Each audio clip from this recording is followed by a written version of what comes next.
Prière. Ézéchiel s'est levé. Il a dit, Seigneur, souviens-toi de moi. Souviens-toi de moi. C'est vrai, aujourd'hui, j'ai fait une faute. Mais regarde ce que j'ai fait pour toi. Regarde ce que j'ai fait pour toi. Regarde ce que j'ai fait pour toi. Et Dieu a ouvert ce qu'on appelle le livre de souvenirs. Il a ouvert le livre de souvenirs. Il a ouvert le livre d'Ézéchias. Il le regardait. J'ai fait ça, il regarde. Oui, c'est vrai. J'ai fait ça, oui, c'est vrai. J'ai fait ça, oui, c'est vrai. Dieu dit non. Tu ne vas plus mourir aujourd'hui. Je vais encore t'accorder 15 ans. 15 ans, c'est beaucoup, hein? 15 ans, c'est beaucoup, hein? Alors Dieu lui dit, je vais t'accorder encore 15 ans. À cause du livre de souvenirs. Et toi, mon frère, qu'est-ce qui est écrit dans ton livre de souvenirs? Quels sont les services que tu rends aux autres? Tu sais qu'à chaque fois que tu parles du mal de quelqu'un, ce mal que tu parles, le mal dont tu parles là, est inscrit dans le livre de souvenirs. À chaque fois que tu joues double jeu, en tout cas là-bas, le livre de souvenirs marque que ce jour-là, il a fait double jeu. Les lingalophones appellent ça songi-songi. Songi-songi. C'est-à-dire que tu inventes les ondits. C'est-à-dire que tu alimentes. Il y a des personnes qui vivent de ça. Parce que s'il n'y a pas les ondits, d'ailleurs les ondits c'est le grand patron des églises. Le grand patron des églises, dans bien des églises, ce n'est pas Jésus-Christ, mais c'est le songi-songi. C'est le songi-songi, c'est-à-dire les ondits. Ah, tu sais, il y a un tel qui a dit ça sur toi. Moi? Ah bon? Ah non, non, non. Et quand il va aussi chez une autre personne, un tel a dit ça. Si toutes les deux, vous n'avez pas la maîtrise, quand vous allez vous rencontrer même au marché, personne ne parlera à l'autre. Vous allez vous rouiller debout. Et la personne qui a dit ça est à côté. Ils se sont battus. Ils se sont battus. Elle est très contente. Les songi-songi ne devaient pas engendrer la vie d'une église. Il y a encore un esprit très méchant qui aujourd'hui préside dans nos églises. C'est l'esprit d'Absalom. L'esprit d'Absalom, c'est bien celui-là que les gens connaissent. Et c'est l'un des fils de David. Nous avons même prêché sur lui. Donc l'un des fils de David. L'esprit d'Absalom veut quoi? L'esprit d'Absalom veut renverser le père. Il veut tuer le père. Il veut prendre la place du père. Il veut, en un mot, il va même jusqu'à aller avec les concubines du père. Vous voyez comment il pousse, en tout cas l'abomination. Comment il pousse l'abomination. Donc l'esprit d'Absalom, quand nous prions sur tous les intercesseurs, nous devons chasser cet esprit. Parce que cet esprit est même dans les familles. C'est ainsi que vous voyez l'enfant, quand il atteint un certain âge, elle ne peut plus écouter sa mère. Elle devient rivale de sa mère. Quand la mère parle, c'est elle qui prend la parole. Alors, tu te regardes comment tu es. Et le garçon, dès qu'il a tel âge, il commence à s'énerver contre son père. C'est l'esprit d'Absalom. Cet esprit est revenu très fort dans nos églises. Mais nous devons le combattre. C'est-à-dire un père ne peut plus parler à sa mère, à son fils. Le père ne peut plus donner de conseils. Nous qui avons le matriarcat, c'est ton neveu, tu ne peux plus lui parler. Et les femmes mariées ne peuvent plus parler à leur mari. Parce que l'esprit d'Absalom est rentré. On veut renverser. C'est cela, bien aimé, la parole de Dieu. Dieu nous avertit. Nous sommes des sentinelles. Nous avertissons. Mais est-ce que le manque de reconnaissance date d'aujourd'hui? Non. Le manque de reconnaissance ne date pas d'aujourd'hui. Le manque de reconnaissance, vous lisez la Bible. Les enfants d'Israël qui étaient en esclavage en Égypte pendant plus de 400 ans, ils étaient en esclavage. Et au moment où l'Esprit de Dieu frappe le peuple d'Égypte en tuant les premiers-nés, l'Esprit destructeur va protéger les enfants de Dieu. Et Pharaon va enfin dire à Moïse, allez-y, je ne veux plus vous voir. 400 ans et plus d'esclavage. Donc ils vont sortir d'Égypte, où ils ont été esclaves, où ils ont construit toutes les bâtisses, où ils étaient vraiment des esclaves. Ils ne servaient à rien. Maintenant, Dieu leur dit, vous allez dans la terre promise, la terre que j'ai promise à vos ancêtres. Là-bas, il y a le lait et le miel qui vont couler. Vous y allez. Et à leur tête, il met Moïse. À leur tête, il met Moïse. Moïse a souffert. Moïse a souffert. Il y en a même qui disaient, mais où nous amènes-tu toi? On était bien en Égypte. Hein? Il aurait mieux fallu pour nous de mourir là-bas. Là-bas au moins on avait tout à manger, mais ici, alors qu'il y avait la manne qui tombait tous les jours. Il y avait la manne qui tombait. Mais les enfants d'Israël, ils ont poussé Moïse à bout. Ils ont poussé Moïse à bout, à telle enseigne qu'il a été excédé. Moïse s'est fâché contre l'Éternel. Et l'Éternel lui a dit, comme tu l'as fait, tu n'entreras pas dans la terre promise. Moïse n'est pas entré dans la terre promise. Il a vu la terre promise. Il a vu, il a regardé, mais il n'est pas entré. Donc le manque de reconnaissance ne date pas d'aujourd'hui. Aujourd'hui, tout le monde dans l'église a ce qu'on appelle la mémoire très courte. Notre mémoire ne fonctionne plus. On oublie tout. Tu vas dans une église, tous les miracles qui s'accomplissent dans ta vie, tous les changements qui s'accomplissent dans ta vie, il suffit d'une petite étincelle que tu oublies tout. Tout. On ne sait plus bénir l'Éternel. Mais si vraiment tu te regardais, tu étais dans une église, ou tu es dans une église, depuis que tu es là, rien n'a changé dans ta vie. Depuis que tu es dans cette église, rien n'a changé. Tu as été dans les veillées, tu as été dans les réunions de prière. Rien n'a changé dans ta vie. L'église ne t'a rien apporté. Jésus-Christ ne t'a rien apporté. Mais il suffit d'un rien. L'homme de Dieu qu'on voyait, ah bonjour. Maintenant quand on le voit, on ne peut même plus lui dire bonjour. On ne peut plus. On passe. On passe. Enfant de Dieu. Même le chien reconnaît son maître. Quand bien même les chiens de France, quand ils n'ont plus rien à manger, et que le maître meurt, ils mangent leur maître. Mais nous n'avons pas, nous n'allons pas en arriver là. Nous n'allons pas manger notre maître. Nous n'allons pas manger notre ministre de Dieu.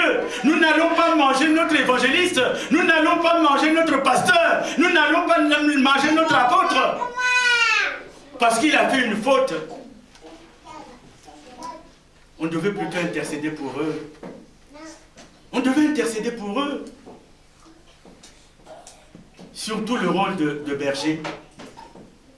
Voyez Jésus, dès qu'on avait décapité la tête, dès qu'on avait coupé la tête de Jésus, c'est-à-dire dès qu'on avait pris Jésus, dès qu'on l'avait arrêté, même Pierre qui disait « je vais mourir avec toi », là où tu es, moi je serai. Même Pierre, il est là, à côté une femme qui lui dit « mais tu vas t'aider avec lui ». Non, non, non, non, non, non, non, non, non, non.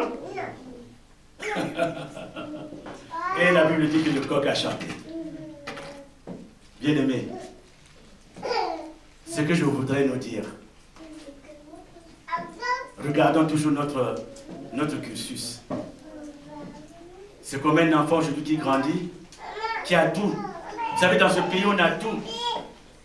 On a tout. Vous savez qu'avec le téléphone, vous appelez, comment on appelle ça, une pizzeria, comment on dit ça? Allô, oui, 4 temps. En quelques minutes, on vient te déposer. Mais c'est de le faire au pays, c'est pas facile. Hein? Peut-être que ça commence maintenant. Peut-être que ça commence dans certaines villes. Mais ici, il y a même Internet. Tu commandes des choses qui arrivent. Tu les as pas vues, mais tu as vu seulement des photos. Mais cela ne te fait pas oublier quand même la vie dans ton pays. Comment tout petit tu allais à l'école. C'est vrai, il y a des gens qui ont vécu dans l'abondance. Mais il y a d'autres qui ont passé la journée avec un bout de manioc, un bout d'asséqué. Hein? N'oublie pas ça, regarde d'où tu viens. Nous ne sommes pas quand même des chiens qui mangent leur patron, quand le patron meurt et qu'il n'a plus rien à manger, la reconnaissance. Et Jésus lui-même a été aussi victime du manque de reconnaissance. Souvenez-vous de cette histoire de 10 lépreux dont parle Luc 17, verset 11. Luc 17, verset 11 à 21. La Bible parle de 10 lépreux. Ils sont 10. Jésus va prier pour ces lépreux. Ces lépreux vont guérir. Et ils sont tous partis. Il y a un seul qui est reparti. Faire la gloire de Jésus. Faire la gloire de Dieu. C'est un Samaritain. C'est pour cela, bien-aimé, je veux nous confier un problème. Il y a une personne. Je ne peux pas dire si c'est une femme ou un homme, parce qu'en donnant l'exemple, les gens vont facilement la retrouver. Cette femme, cette personne-là, je l'ai eu au téléphone. La personne m'a dit, vous savez, j'étais dans un moment où je me posais des questions, où je me disais, mais Seigneur, pendant 10 ans dans cette église, nous n'avons vraiment rien fait. Nous n'avons pas servi ton nom. Est-ce que nous nous sommes enrichis? Donc j'étais en train de faire le point, et puis voilà un coup de fil. Je dis oui. Ah, moi j'ai un témoignage. Je dis oui. Ah, j'ai eu mes papiers. Je dis ah bon? Comment ça s'est passé? La personne a rappelé quelques paroles de l'église. Les paroles dont on disait ici. Quand on disait que le lieu de ton humiliation, c'est le lieu de ton élévation. J'ai eu les papiers. Au début, j'appartenais à la catégorie des gens qui sont venus en France en tant que malades. Mais là, on a changé mon papier. Maintenant, je deviens résident. Je dis, ah bon? Résident avec le droit de travail. Vraiment, je voudrais te remercier. J'ai dit, enfin une bonne nouvelle. Vous savez, les nouvelles, surtout quand vous traversez une période difficile, les bonnes nouvelles sont rares. Et là, j'étais très content. Au départ, je n'avais pas faim, mais vraiment, j'ai mangé au moins pour 4 personnes. J'ai vraiment bien mangé. C'est rare que quelqu'un reconnaisse que parce que j'allais dans telle église, il s'est passé ça. C'est comme un mariage. Tu as vécu avec un homme pendant 20 ans, 30 ans. Et puis un jour, ça ne va plus. Et tu commences à dire, oh, mais dans cette maison-là, je ne m'habillais pas. Il ne m'a jamais habillé. Hein. Il ne me nourrissait pas, je ne mangeais pas. Mais c'est vrai. Pendant 40 ans, tu es resté là, il ne t'a jamais habillé. Il ne t'a jamais nourri et tu es resté quand même. Alors qu'avant le divorce, tu ne cessais de dire, mon mari il est le meilleur. Maintenant que tout ne va plus, au lieu de témoigner, au lieu de continuer à témoigner le bien, tu ne témoignes que le mal. Mon frère, quel témoignage tu fais toi de toi-même? Quel est ton témoignage? Quand tu parles de toi, quel témoignage donnes-tu de ton église? Quel témoignage donnes-tu des hommes de Dieu de l'église? Lorsque tu parles de l'évangéliste Manuel, que dis-tu de lui? Lorsque tu parles du pasteur Priva, que dis-tu de lui? Quel témoignage tu donnes de ton église? Est-ce que vrai c'est une église qui ne t'aura servi à rien? Quel témoignage tu donnes de ta vie? Est-ce que tu peux au moins te rappeler ce que tu étais quand tu étais gamin? Comment tu as grandi? Comment les parents sont intervenus? Comment tu es devenu? Comment tu es arrivé dans ce pays-là? Que tu fais ce pays-là? Est-ce qu'au moins tu es reconnaissant? Le témoignage. Alors, mon bien-aimé, ma bien-aimée, le témoignage que tu donnes de toi-même est un témoignage fort. C'est pour cela, lorsqu'on va demander à Jean-Baptiste, est-ce que tu es Élie? Il dit non. Non. Est-ce que tu es le Christ? Il dit non. Non. Et toi, qu'est-ce que tu dis de toi-même? Pour que ceux qui nous ont envoyés aient une réponse, qu'est-ce qu'on va leur dire? Que dis-tu de toi-même? Tu vas me parler des autres, tu vas me critiquer des autres. Ne sois pas comme le bossu qui ne voit que la bosse des autres. Quand il voit la bosse de l'autre, il dit, mais sa bosse est vraiment tordue. Hein? Ah, il a une bosse. Hein? Mais toi-même, tu as une bosse qui dépasse 10 fois la bosse du bossu. Quand tu vois ton frère, il marche comme ça. Ah, tu l'as vu là? La bosse, elle a vraiment tordue. Hein? Mais toi, tout le dos n'est plein que de bosses. Et tu n'en parles jamais. Regarde-toi. La Bible dit, regarde d'où tu es tombé. C'est cela, bien-aimé, la parole de Dieu. Et nous allons terminer tout simplement en disant, cet homme-là a reçu ce qu'il fallait avoir. Il a eu la parole de Dieu. La parole de Dieu, je crois que c'est Amos qui le dit, va se faire rare. Maintenant que nous avons la parole de Dieu à notre disposition, à notre portée, il faut que nous, en tout cas, soutenons cette parole de Dieu. Que nous soutenons nos ministres de Dieu qui nous apportent la parole de Dieu. Que nous soutenons nos sœurs qui font la modération, qui conduisent le culte. Que nous soutenons nos sœurs, nos frères qui font le ménage à l'église. Parce que si nos sœurs n'ont pas fait le ménage, l'église sera sale. Il faut que nous soutenons tous ceux qui travaillent à l'église. Et toi qui travailles à l'église, ne néglige rien. Tu es choriste, quel que soit le temps, quelle que soit la disposition, il faut que tu sois aux répétitions. Tu es du protocole, quel que soit ce que tu traverses, tu dois aller mettre la propreté dans ton église. Tu es diacre. Quoi qu'il advienne, il faut que tu sois debout. Parce que c'est ainsi que Dieu va te bénir. C'est là qu'il va t'apporter la bénédiction. Alors, bien-aimés, nous ne pourrons dire que nous sommes une nouvelle créature. Nous ne pouvons dire que nous sommes une nouvelle créature. Que les choses anciennes sont passées. Voici, toutes choses sont devenues nouvelles. C'est 2 Corinthiens 5, verset 17. Que si, et seulement si, nous prenons à cœur la vie de notre Église. Nous prenons à cœur la vie de notre Église. Aujourd'hui, tu vois un frère qui est en difficulté. Tu lui donnes un peu d'eau, tu lui apportes de l'eau chez lui. Tu dis, mon frère, je t'apporte cette eau. Mais tu n'es pas encore sorti de la maison, que tout le monde est au courant que tu as déposé de l'eau chez quelqu'un. Tu n'es pas béni. Tu n'es pas béni. Parce que la Bible te dit, il y a une main qui donne, que l'autre ne soit pas au courant. Mais toi, tu vas déposer de l'eau. Tu sais que tel frère n'a pas d'eau. Alors tu lui apportes un pack ou 2 packs d'eau. Mais avant que tu ne déposes, tu es déjà à la place du marché, tu sais. Moi, demain, je vais déposer de l'eau chez le frère Intel. Demain, je vais déposer de l'eau. Ah bon? Ah oui. Mais si on ne fait pas comme ça, on nous a prêché à l'église. Tu es dans la malédiction. Parce que ce n'est plus agréable à Dieu.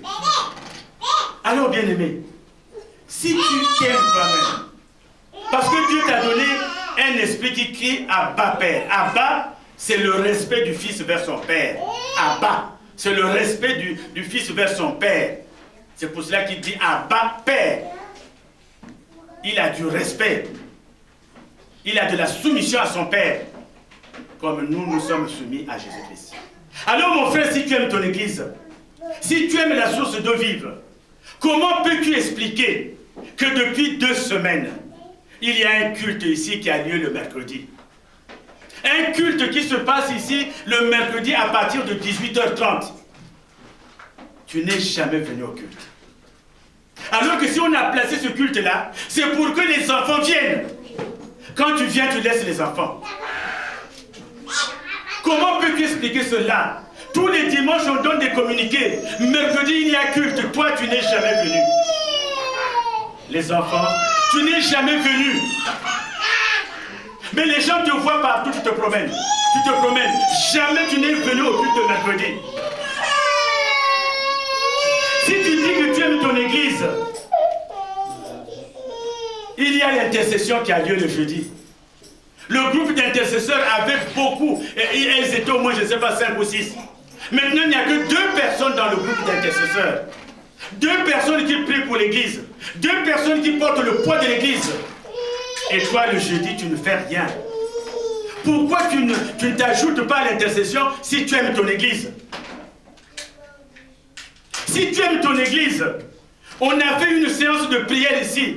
Les vendredis de 19h à 20h, tu n'es jamais venu. Jamais venu. Comment tu peux expliquer qu'on a programmé une veille de prière le 3e vendredi de chaque mois? Le programme est affiché là. Quand tu sors là, c'est affiché. On ne t'a jamais vu à la prière, on ne t'a jamais vu au culte de mercredi. Jamais. Mais quand tu sors de chez toi, tu dis, ah, moi j'aime mon église. Hein. Ah, moi j'aime la source de vie. Non, tu n'aimes pas la source de vie. Parce que si tu l'aimais, tu participerais aux activités de ton église. Il suffit qu'on dise là, on aura une retraite. Nous allons faire une retraite pendant 2 jours. Vous arrivez, tous les autres frères, toutes les autres sœurs sont en train de dormir.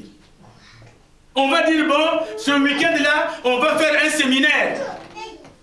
Toi, tu as bien entendu, mais ça passe de l'autre côté. Non. Aimer Jésus, c'est l'aimer en esprit et en vérité. Aimer Jésus, quand Paul dit, je suis esclave de Jésus-Christ, moi aussi je peux le dire. Sans fausse modestie, je suis esclave de Jésus-Christ. Parce qu'il m'arrive de venir dans cette maison. Un mercredi, je viens dans cette maison. Il m'arrive de prier, de jeûner. Et ça, c'est Dieu qui le sait. Et là, nous tournons à 2-3 le mercredi. Pour un culte, le mercredi, on est 2-3. Pour une intercession, il y a 2 personnes. Pour une réunion de prière vendredi, il y a 2 personnes. Comment peut-on expliquer cela? Si vraiment nous aimons Dieu. C'est cela notre témoignage, bien-aimé. À chaque fois que tu te lèves, tu vas à l'église. À chaque fois que tu fais une bonne action, le Seigneur le note. Il le note dans ton livre de vie. Il écrit. Et c'est ça qui va te sauver le jour du jugement dernier. Parce qu'il va regarder tout ce que tu as fait. Regardez sous ces chaleurs-là. Vendredi, nous étions, je ne sais pas combien ici. Il faisait chaud. Il faisait chaud, mais nous étions là en train de chanter. Nous étions là en train de chanter et de prier pour l'église. Pendant ce temps, les autres étaient allongés, malgré la chaleur. Tranquille. Tranquille. Ils avaient complètement oublié. Mais si seulement on va changer la donne. Je vais prendre rendez-vous avec Hollande qu'il vienne nous distribuer les billets ici. On va dire, bon, mercredi, distribution de 1000 € à chacun. Jeudi, distribution de 2000 € à chacun. Vendredi, en tout cas, celui qui sera là aura 10 000. Vous allez voir qu'il y aura beaucoup. On va pouvoir se bousculer là. Mais comment peut-on se bousculer pour des choses qui ne servent à rien? L'or et l'argent appartiennent à Jésus-Christ. La Bible dit que nous sommes héritiers de Dieu et co-héritiers avec Christ. Mon frère, ma soeur, entre dans l'église, entre dans le temple, ne reste pas en dehors du temple. Il est temps pour nous d'entrer dans le temple. Que le Seigneur nous bénisse. Amen.